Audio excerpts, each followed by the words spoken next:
If somebody came and asked you today where you come from, what would you say? I say I'm from Africville.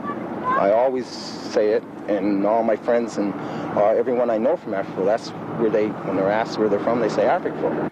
Africville. And be proud of it? And be very proud of it. Be very proud of it. And I ain't not giving you no shit now, I'm telling you God's truth.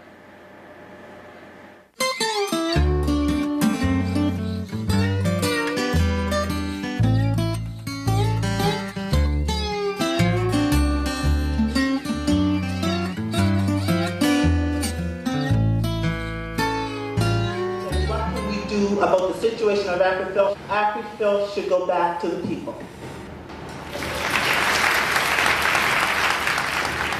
I came here tonight expecting some answers to some questions that I've been asking my family for a long time. Why did they do that to the people? What I want to know, did you use Africville for a test? Were they guinea pigs for something new?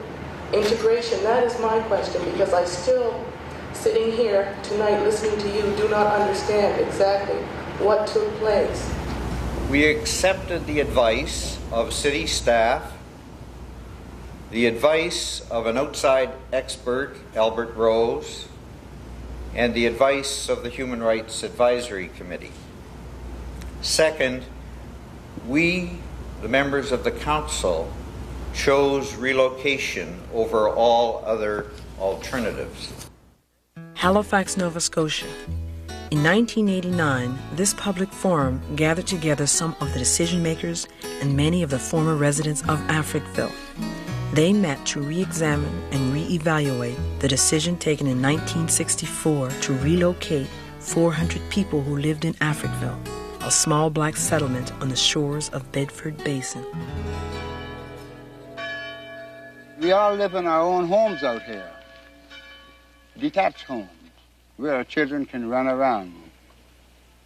We couldn't go and live in no apartments today. Segregated, not segregated, but discriminated as we are. Anything happens, the first thing they're going to do is blame us. The Negroes is who done it. We're free here. We're not contained with this, we're not mixed up with this environment of prejudice or anything. We're people by ourselves. We never asked nobody for nothing. Well, Africville to me at a young age was my universe. To me that was the world, just the basin and the hills around in Africville. I remember coming home from school. You could look over and everybody's house was painted a different color, like rainbow. My golly, it was pretty. The community itself meant so much. Playing, swimming, wake up in the morning, run right down, have a nice gravy, jump right off the rock in the water, tied in a rope. Baseball? I didn't go too far with that. No, I didn't. Because I had to do work. I had to work. Yeah.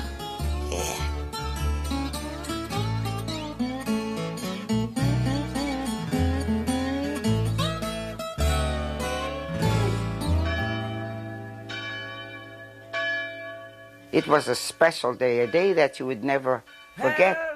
We would sing all the way down to the water side. They take you one by one and baptize you.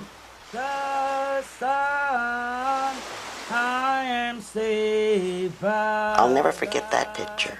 I'll never forget it. Oh, you had to see it. To believe it, you had to see it. When I first arrived in Halifax in 1957, I walked along Barrington Street and I saw no colored people. In those days we were colored. We were not yet black. Some of us were Negroes. And so I said to my friends, where are the colored people of Halifax? And they said to me, they live in a place called Africville. And I asked, where is Africville? I would like to see Africville. Would someone take me to Africville, where the pavement ended? Africville began. I did not see the flowers. For over 100 years, this tightly knit community survived with its own school, post office, and church. The city of Halifax collected taxes from homeowners, but did not provide the residents with basic services like paved roads, running water, and sewers. As we drove through Africville, I could see the concrete pipes, which they explained to me were the sewer pipes that led material from Halifax City into the harbor. I did not see the flowers. And where Africville ended, the city dump began. And as we drove through the dump, I saw my brothers scavenging on the dump. I did not see the flowers. I think the majority of the people from Africville felt the dump was a blessing, because through the dump we were able to get the materials that we couldn't afford to buy, what other people threw away: windows, boards, nails, furniture. I used to go to the dump in the morning. I used to collect metals, bottles, anything salvageable. We used to salvage and sell back to the city. It was sometime around Christmas when we picked up a newspaper. And then it was the story of a family in Africville that had been burning old car batteries which had been scavenged on the dump to keep them warm. And as a result of burning those batteries, the family was lead poisoned and had to be taken to the hospital. And I asked myself the question,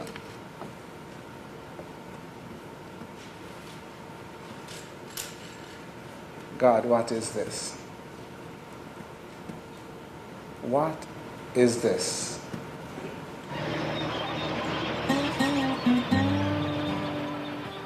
Over the years, there was sporadic talk that something should be done about Africville. But by the early 60s, several official reports from City Hall recommended relocation as the only viable solution. The folks up here have been going to the city to find out about the roads, the lights, the garbage, and what's the use? It made no difference. You see, the condition of Africville today, this should have never been. If the city had took care of this place, or, say, help out, instead of being neglecting it, it would have been a lot better than what it is today. Africville obviously must be redeveloped, and sometimes some people need to be shown that certain things are not in their own best interests and not in the best interests of their children.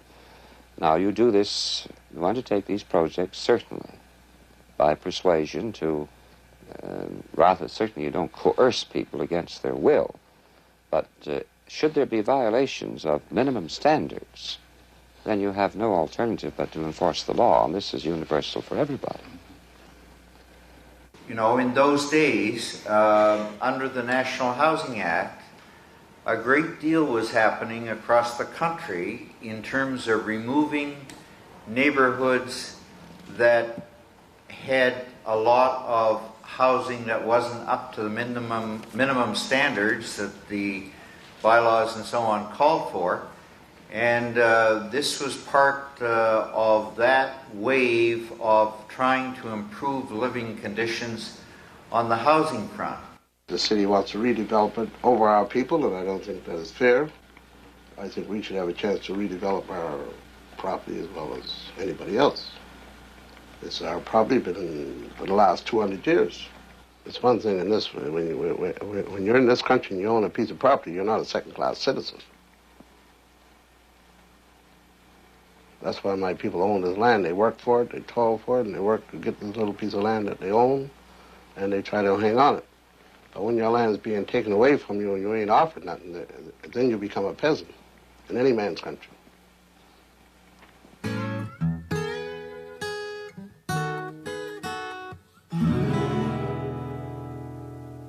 I don't think anyone should be proud of particularly, but I think that the total Halifax community was somewhat embarrassed by the degree of publicity about so-called slum as part of the city, and so some action was pushed on us by that particular feeling. I often said to newspapers who came and said that there was a slum, I resented it, and I still resent anyone who calls Africville a slum.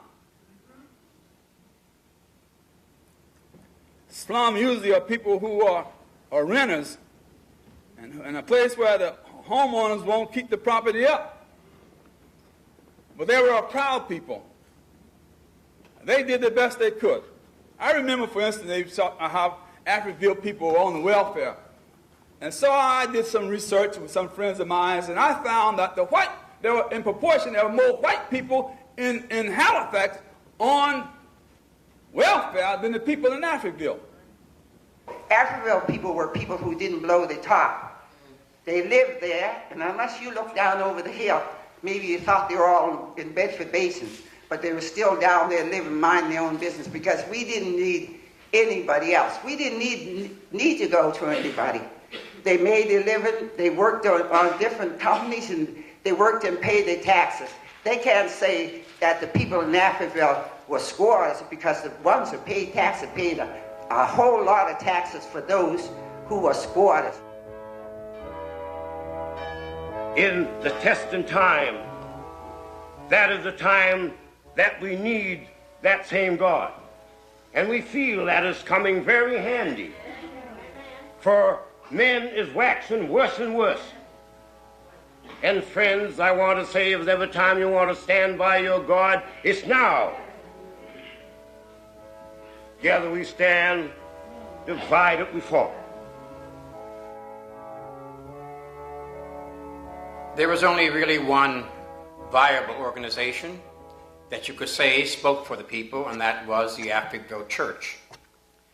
In a very real sense, the black people in the wider community of our province were not sensitive enough to unite, to come together, and to fight this blatant denial of people's human rights.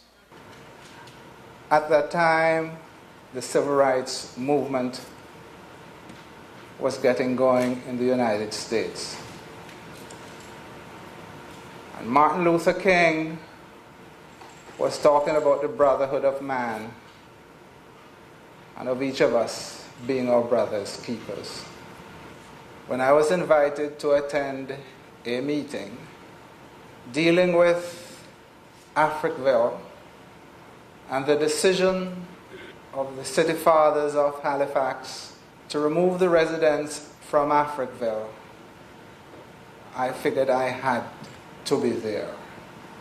When Alan Borovoy met and spoke with the group, and we organized the Halifax Citizens Human Rights Advisory Committee with a mandate to do what we could to assist the residents of Africville. Unless you are willing and able to raise hell you don't get. I don't want anyone to get the impression that I'm opposed to reason. Pressure without reason is irresponsible, but reason without pressure is ineffectual. And if the Africville people were not adequately involved in the process by which their lives were determined, it's quite clear because they didn't have an organization that had the clout and could exert the pressure on their behalf.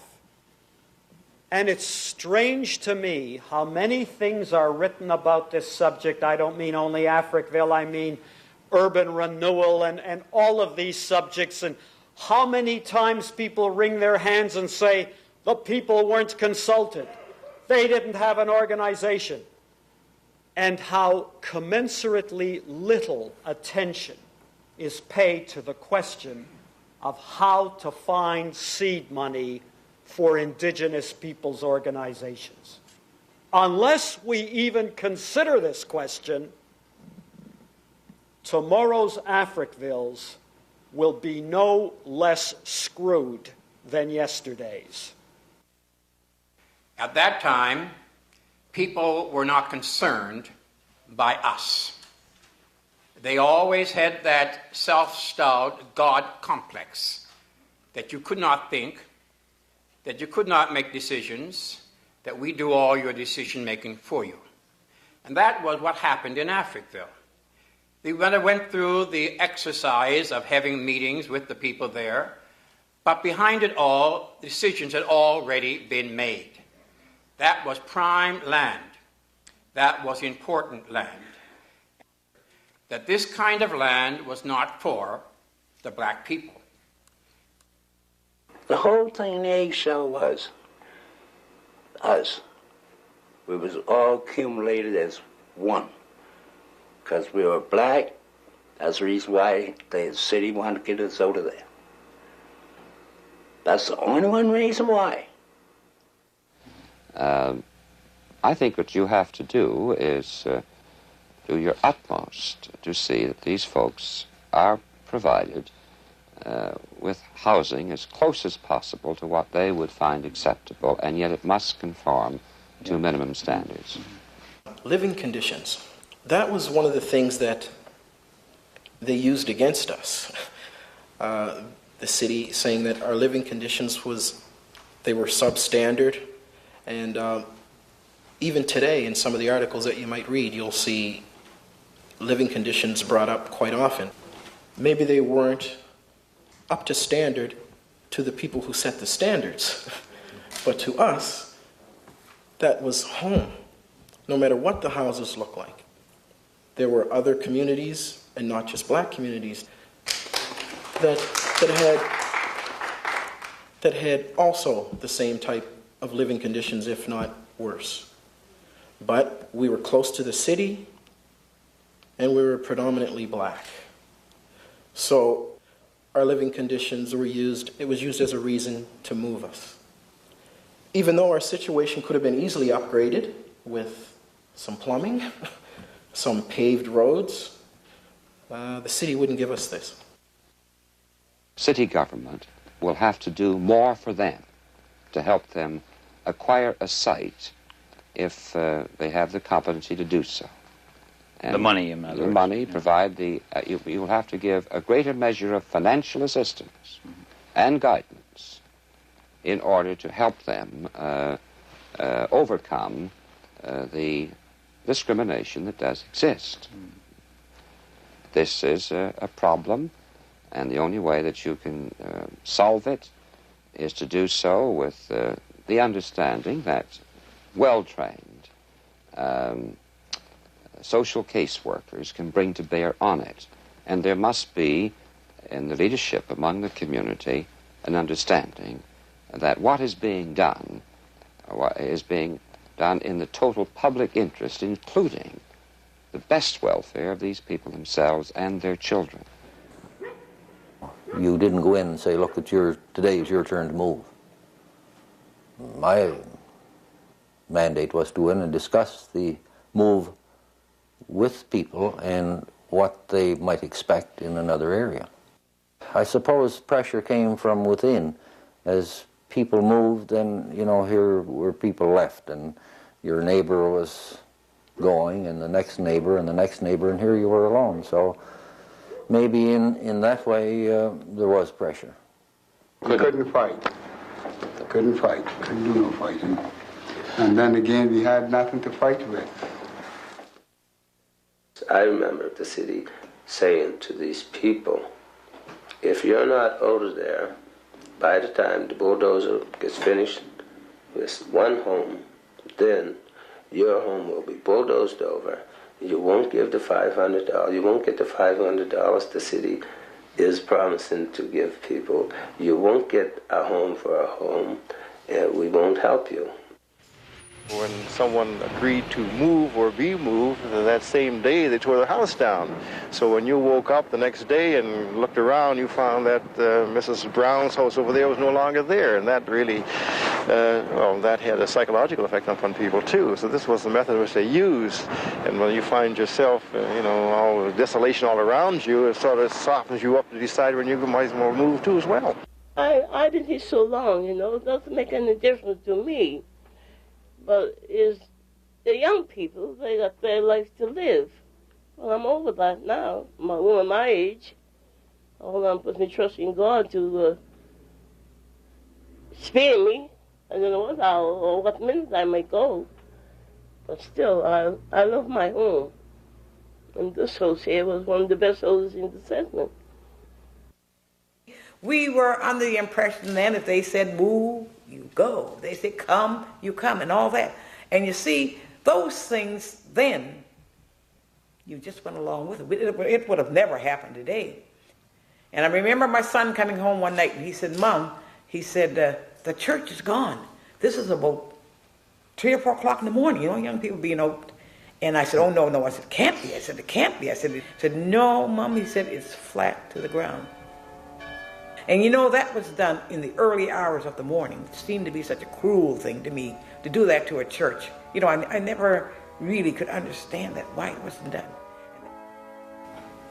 I remember church going down. I was one of them young fellows who looked at early that morning.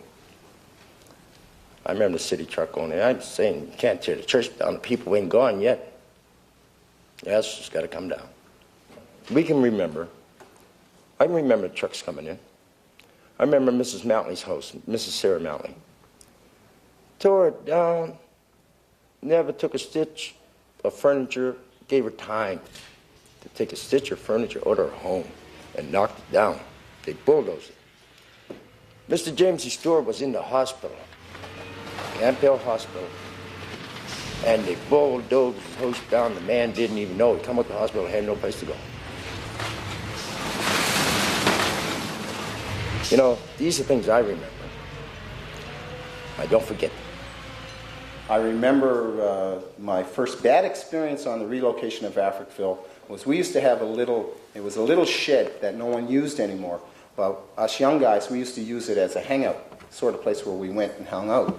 And we used to sometimes spend the night there. And I remember this morning we were in there and a bulldozer was coming through it and the wall was coming down and we were able to get out. Now, that was my first real experience with relocation. Now, we could have been killed. We were lucky to be able to get out of there.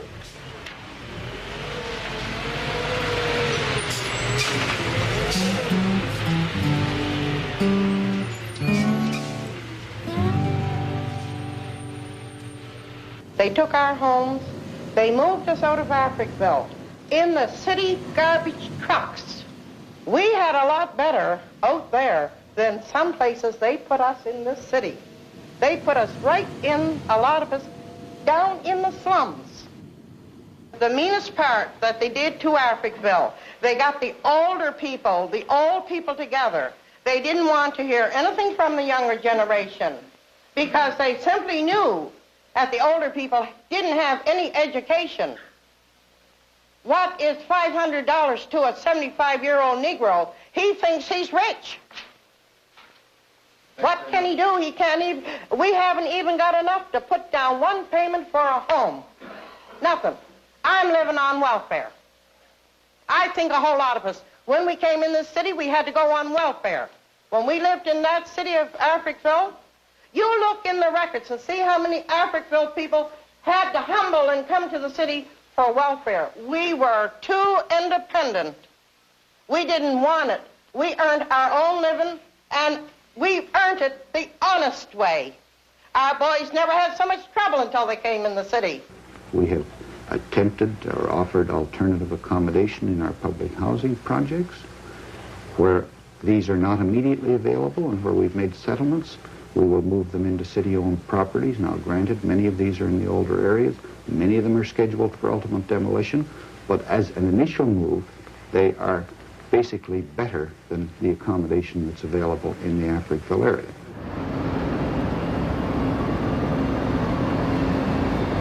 All this is owned by Central Mortgage and Housing. You can't do anything to it personally yourself. Like, you can't put anything in it, change the fixtures or anything, because it belongs to the city, right? Like you can see, there's no grass. There's only concrete. No open spaces. When we were out home, out in Africville, we had a lot of open spaces where we could play, and that was all taken away from us. It destroys people's sense of, being who they are, knowing who they are. You're just like another number, number on the block. That's all you are. You don't have no separate identity because everything's the same. I think we undervalued then the importance of a sense of community. If I were a member of the City Council today and this proposition had come before us, I think I would have said, and I think probably every member of the City Council would say today, well, a council better go down there and hold public hearings in the church and listen to the residents directly. Imagine for a moment a young person living in Africville. Okay. You're living with your parents. You're given a small piece of land by your father or your grandparents, but you live home. You build your home on that piece of land. You pay cash for everything. It takes 2 years or more of hard work, and you put every penny and every free moment into building this home. Your brother's a carpenter. Your cousin is a bricklayer. 2 years later, you have a home, a piece of land, mortgage free. My generation has been deprived of this opportunity. We'll struggle for everything we get because someone decided that the land of Africville would serve the city better as industrial land. We should think again. My grandmother and a lot of the other people of Africville did not want to leave their community. Long tradition of people, of family and heritage is in the community, and we didn't want to leave. She cried when she had to leave. She was never happy after she left. I believe that the relocation took away 5 years minimum from the lives of our loved ones, of our elders, that we lost because of the move. Do you enjoy talking about Africville? No, I don't. Why not? Because it hurts me. Why is that, Mr. Steed? Why does it hurt you to talk about Africville? Because it's one of the nicest little communities I ever lived in. I'm going to tell you something, I've been around this world twice. I've never met a place like Africville. Never. But Mr. Steed, everybody thought it was such a bad place. Who? All the people who tore it down. Oh, the people that tore it down. That's the people that tore it down, the city of Halifax, the authorities of the city of Halifax. They said it was a bad place. That's what they called it. But it was not to us, it was a heaven, a home, a real home. Alcock, Alexander, Anderson, Berryman, Bowles, Brown, Byers, Carter, Carvery, Cassidy, Desmond, Dixon, Downey, Emerson,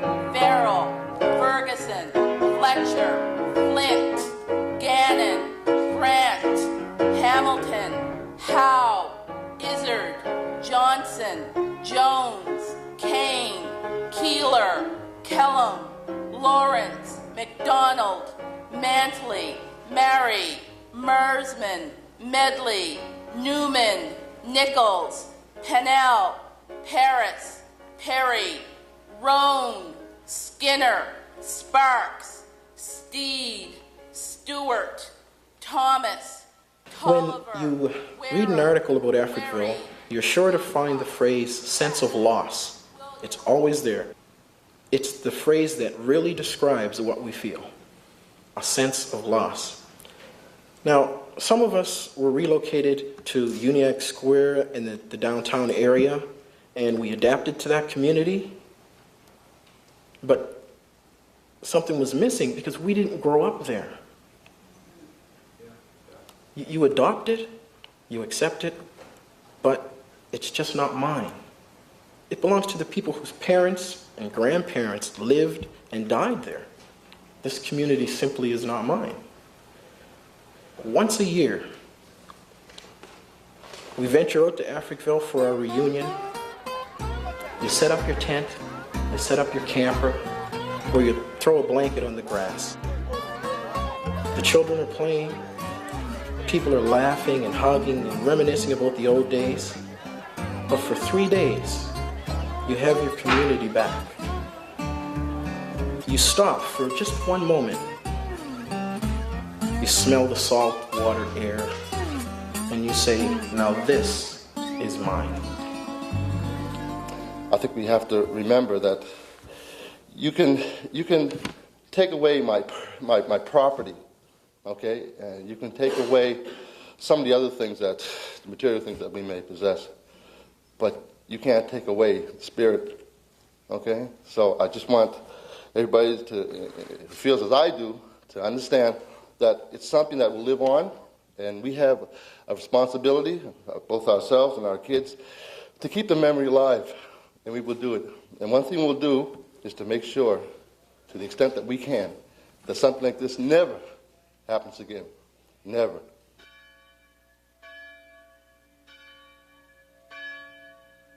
Africville, Africville, no more can I call you home. Africville, Africville, I want to go home. I was born on the shores of the Bedford Basin a long time ago.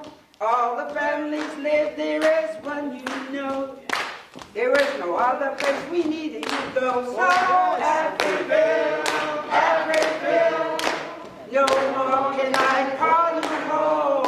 Africville, Africville, I want to go home. So the city of Halifax has taken our lands and they turned it into a park. And we love the place where we live so dear. So Africville was a part of our heart. Oh, Africville, Africville, I want to go home. Africville, Africville, I want to go home. Back to